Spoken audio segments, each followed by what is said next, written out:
जरा यूनिवर्सिटी पेशावर शदीद माली बहरान का शिकार है। आपको बताएं कि वाइस चांसलर का सेक्रेटरी खजाना को यह खत इस मुतालिक मजीद क्या तफसीलात हैं जाहिर शाह शिराजी से जानते हैं।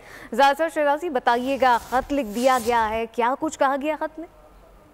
बिल्कुल, वाइस चांसलर ज़रा यूनिवर्सिटी ने सेक्रेटरी खजाना को खत लिखा है कि तनख्वाह और पेंशन की अदायगी के लिए तकरीबन उन्हें 426 मिलियन की ग्रांट की जरूरत है और अगर यूनिवर्सिटी के माली मुश्किलात और बहरान में जो है वो मदद ना की गई, तमाम जो रिसर्च और दीगर इंतजामी अमूर है वो भी मुतासर हो रहे हैं। ये भी कहा गया है कि ईद उल अज़हा पर यूनिवर्सिटी के पास जो है वो मई और जून की तनख्वाहें देने और पेंशन की अदायगी के लिए भी जो है वो फंड्स मौजूद नहीं है। लिहाजा इस वक्त तकरीबन 426 मिलियन रुपए फौरन जारी किए जाएं ताकि ईद उल अज़हा से कबल मुलाजमीन और पेंशनर्स को तनख्वाहें दी जा सकें। साथ साथ उनका ये भी कहना है कि उन्होंने 4 जून को वज़ीर आला अमीनुल्लाह गंडापुर की ज़ेर सदारत जो सरकारी जामियात के माली मसाइल पर बात हुई थी, उसके दौरान भी ये मसला उठाया था, लेकिन ताहाल अभी तक फंड्स के रिलीज ना होने की वजह से जो है वो काफी मुश्किलात का सामना है। इस खत में सूबाई वज़ीर बराए आला तालीम, मुशीर खजाना, सेक्रेटरी आला तालीम और दूसरे जो मुतल्लिका एहलकार हैं उनको भी जो है वो कॉपी की गई है और उनसे दरख्वास्त की गई है कि यूनिवर्सिटी के मुलाजमीन